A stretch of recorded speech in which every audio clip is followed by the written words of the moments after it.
Today we are into the ninth story and let's head straight into it. Vishwamitra walked in front and he was followed by Rama with a bow in his hand, with a sword at his waist and quivers fastened to his shoulders. Attired similarly, Lakshmana walked just behind Rama, and the citizens saw with their eyes wide with wonder at the beautiful spectacle. The rishi like a sacrificial fire, and the young two men like smokeless flames leaping out of it. Their fingers were protected by gods made of skin, and their scabbards, which had been set with precious stones, gleamed in the sunlight. Soon they reached the banks of the river Sarayu, the southern side of it.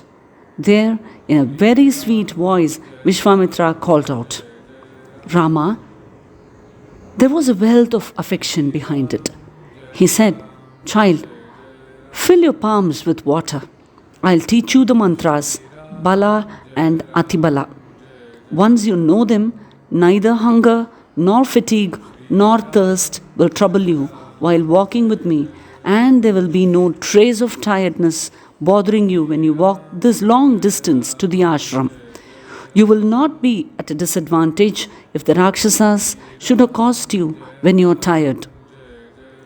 Rama, I know there is no one on the face of this earth to equal you in prowess, in bravery, in all the many qualities that make up an ideal Kshatriya. Why, even in the three worlds, I am yet to see the like of you. There is no one equal to you in handsomeness, in skill, in wisdom, in the art of conversing with people.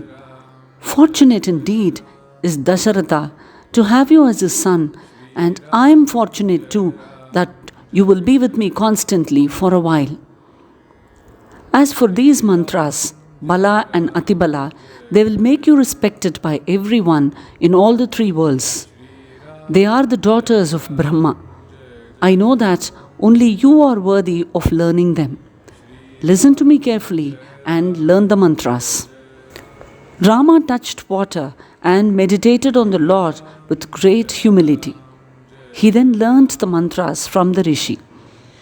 Rama looked more powerful than ever after his initiation into the mantras.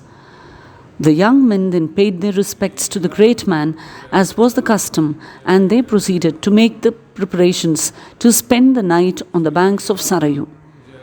They spread dried grass and leaves on the ground, and after seeing to the comforts of Vishwamitra, the royal sons spent the night comfortably on the beds to which they were not accustomed. When the night waned into daylight, Vishwamitra approached Rama, who was still asleep, and paused for a while to drink with his eyes the beauty of Rama. He then said, "Rama, Kaushalya's beloved son, the first Sandhya is approaching. Rouse thyself from sleep and perform the morning ablutions." The princess got up at once, bathed in the waters of the river, and offered arghya to the sun standing in the waters. They then approached the rishi and prostrated before him. They began to walk again in pursuit of the journey. They reached the spot where the Sarayu joined the river Ganga. They looked at the glorious sight with wonderment in their eyes. They saw there several ashrams, and the rishis were bent on tapas. The princess approached Vishwamitra and asked him, "Whose ashram is this holy place? Who dwells here? Please tell us." A gentle smile lit up the face of Vishwamitra when he saw the eagerness of the young men. And he said, "I will tell you how this ashram came into existence. Eons of time have passed since then. But then there was a time when Kama, the god of love, had a form and features.